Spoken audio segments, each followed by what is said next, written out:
ایسا کوئی ایک بندہ بھی ایسا موجود نہیں جڑا اس قسم کی حرکت کرے گا انشاءاللہ پورے چوک دے وچ بھی رسوا کی۔ حالیہ میں چوروں اور ڈکیتوں کے خلاف انجمن تاجران کی اپیل پر شہر بھر میں شٹر ڈاؤن ہڑتال کر دی گئی۔ تاجر رہنماؤں نے مطالبات کی منظوری تک تحصیل چوک میں دھرنا جاری رکھنے کا اعلان کر دیا۔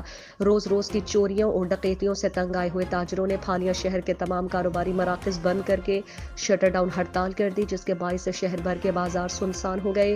انجمن تاجران کے عہدیداران اور ممبران بڑی تعداد میں تحصیل چوک میں جمع ہو کر پولیس کے خلاف سراپا احتجاج اور انہوں نے حالیہ پولیس کے ناقص کارکردگی کے خلاف تحصیل چوک میں دھرنا دے دیا۔ تاجر رہنماؤں کا کہنا ہے کہ حکومت تاجر برادری کو جان و مال اور کاروبار کا تحفظ دینے میں یکسر ناکام نظر آتی ہے۔ تاجروں کے تحفظ کے لیے مثبت لائحہ عمل مرتب کیا جائے۔ انہوں نے یہ بھی مطالبہ کیا کہ گزشتہ روز شو سٹور پر ہونے والی ڈکیتی کے ملزم فوری گرفتار کیے جائیں۔ مرکزی انجمن تاجران نے مطالبات کے پورے ہونے تک دھرنا جاری رکھنے کا اعلان کر دیا، جبکہ پولیس کی جانب سے تاخیری حربے استعمال کرنے کی صورت میں انہوں نے احتجاج کا دائرہ دوسرے شہروں تک پھیلانے کا اندیا بھی دے دیا۔